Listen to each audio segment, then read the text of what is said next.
Hi,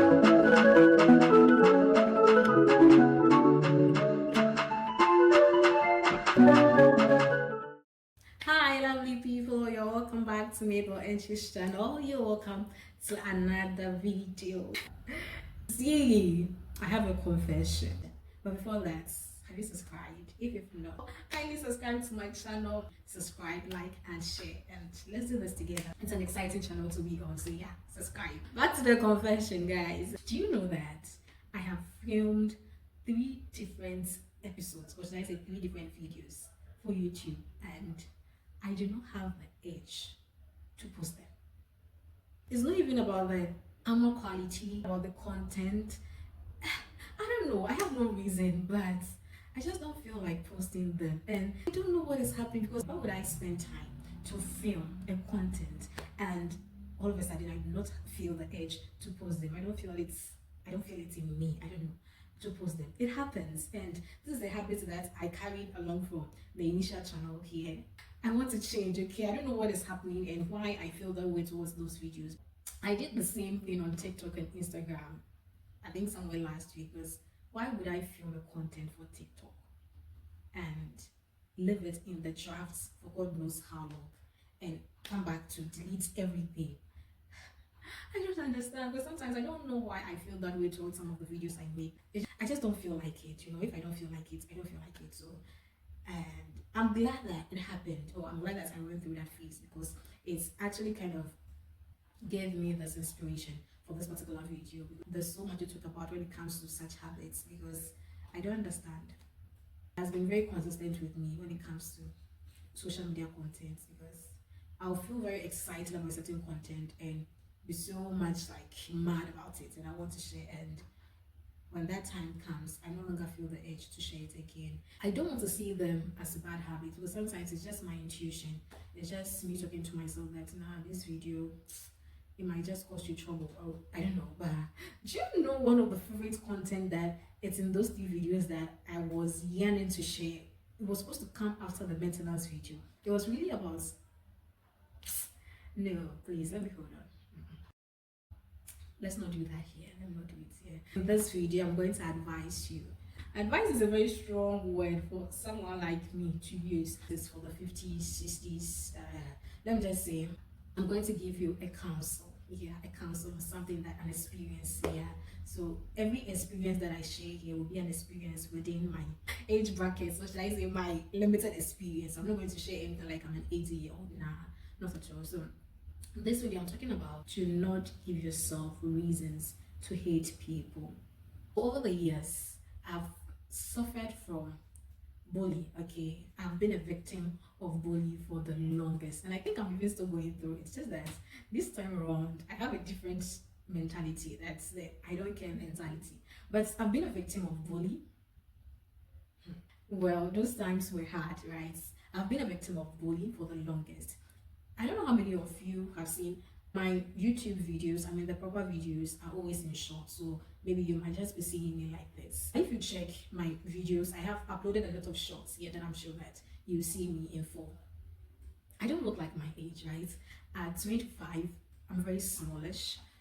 Should I say I'm cute? Yes, I'm cute. I'm too tiny, or should I say I'm too smallish for my age, because how many people believe that you're 25? Yeah, this is not something that I hide. It's on my social media platforms. Last year, 2024 June, I celebrated my 25th birthday. So yeah, it's not something that I hide. I mean, why am I hiding my age? I might hide it for fun, just lie to somebody for fun. Like, oh, I'm 19, I'm 20, and the person will believe me because I look like it. Yeah. So away from that, I've been a victim of bullying for the longest, because probably I do not look like my age, and people think that I'm a small girl. Well, I'm still a small girl. I mean, I don't want to grow. I'm happy that I'm even like this, because you can hide behind the age. You'll be 30 and you still be feeling like 16-year-old. So yeah, I like it. But this stature of mine comes with disadvantages, and one of them is the bullying. Over the years, I have this reaction towards those who treat me that way. So let's just say that I have a brain that is divided into departments. I'm just trying to break it down for you to understand. My brain is made up of departments. So there's this particular department where I put people. So if you happen to be in that department or that side of my mind or my brain, then automatically it means that I dislike you. Hatred is a very strong word. So let me just say I dislike you. And so those who treated me that way, I didn't like them because why are you bullying me? Why are you abusing me? Because you think, well, I'm smallish. So what? I went through that process, people talking to you anyhow because they think they are older than you, and people speaking to you anyhow, giving you a treatment like you are a 15-year-old, not knowing you are 18, you are 20. You know, it was very annoying when I get to know that I'm older than this person. I was like, what? So even older than you, because you have tall, like you have a big stature, mature face, looking like a big girl, doesn't mean you should bully me. When I get to know that, it even annoys me the more. I have put so many people at that part of my mind that I dislike you because you are a bully. So I carried this feeling with me for so many years, from JHS to senior, even at the university. I still went through that. I'm not going to lie to you that there was a time that I cried in my room, and it's either in front of one of my roommates or my sister. So I was on a call, I don't really remember, but there was one moment that I cried when I was narrating the instance to my sister. I honestly don't like to disrespect people. I'm that conscious about what I say. So no matter how you treat me, I will just be silent about it. But within me, I was hurting. So all these people were in that book of mine, or that department of my mind, that I dislike you. But growing up, I think 25 was a beautiful year to 10. Yeah, because I had a lot of reflection. I realized that I was just hurting myself, okay? I'm a nice person. I am a kind person. That I know. So if you try or if you force yourself to be in that part of my mind, it's very hard to get you off. It's very hard for me to get you off. So I've been trying my best not to put people in that part of my mind. But people will just force themselves there. It happens and it's okay. Growing up, I realized that I was just doing more harm to myself. I was just giving myself reason to dislike them. That is reason of, well, they are bullying me. Well, this person said something that I felt abused. Well, why would you speak to me like that? Is it because I'm smallish? Is it because I look like a 16-year-old? So I was just giving myself reasons to hate people who, treat me that way. So whilst I was reflecting, I asked myself, how about you give them the benefit of the doubt? How about you just cut them some slack? What if that person is treating you that way because he or she feels you are like a younger sister? Because looking at your stage, maybe this person has a sister like that. So what if that person is giving you that treatment because of that? Or what if the person feels like, well, any reason, it could be anything at all. So what if it's not entirely bad? Why do I always have to see it through the lens of bullying, right? So I tried. I told myself, no, I'm going to unblock that department and get everybody out and close it and make sure that I am not putting people in that category again, because I want to be free. I don't want to bottle any kind of negative energy, any kind of negative vibe with me. I wanted to be free. I wanted to set myself free from that kind of feeling. So when I reflected on that and I gave myself a proper reason not to dislike them, I took that off and I started seeing them as maybe they're scolding you because they want you to be better, or they're scolding you because of something you did. Because it takes two to tango. It goes both ways. If you didn't do anything, nobody will speak to you like that. Well, even though some people I know do anything, but I gave them the benefit of the doubt, right? And I got rid of that mentality. I stopped giving myself reasons to hate people. When I keep saying hate, I gave myself reason to stop disliking people.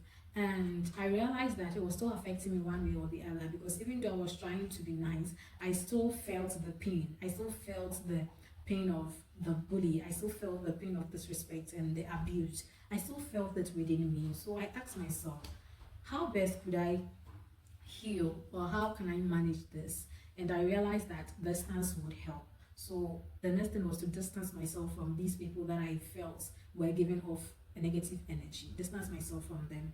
And it really helped me, right?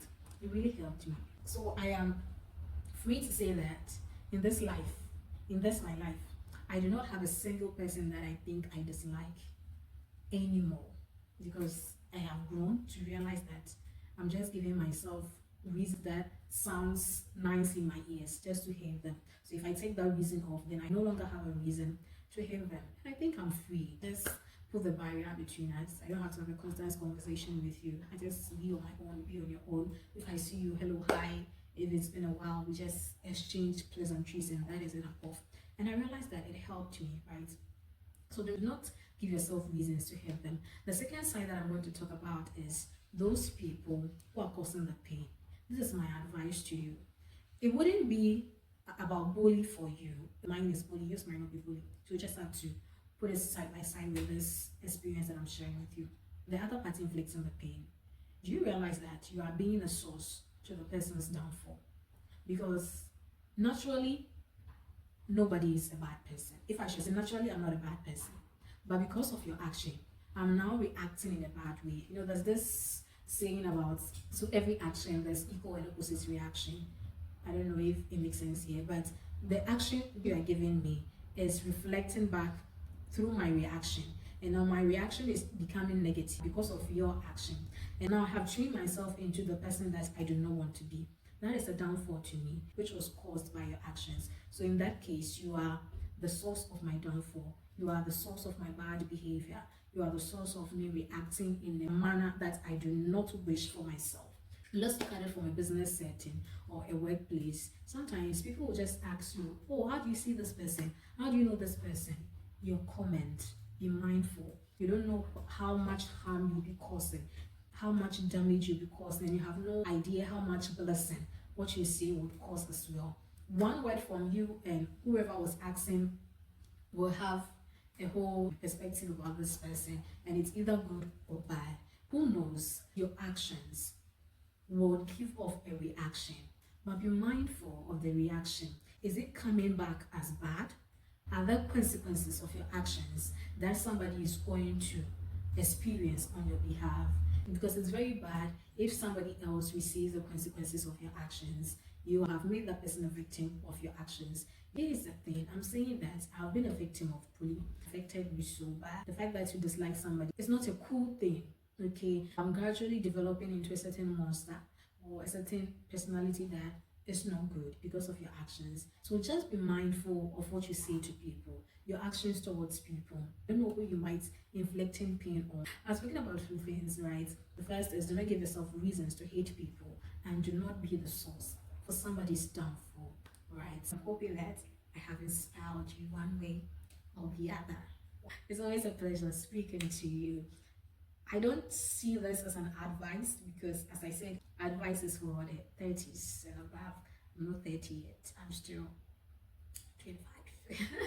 I know I do not have a grown-up audience, so I'm safe to say that I'm speaking to young people. So it's safe, it's okay, because how can you be giving an adult an advice?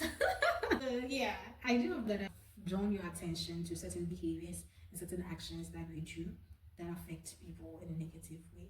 With that said, I'm hoping to see you again in my next video. Until then, bye.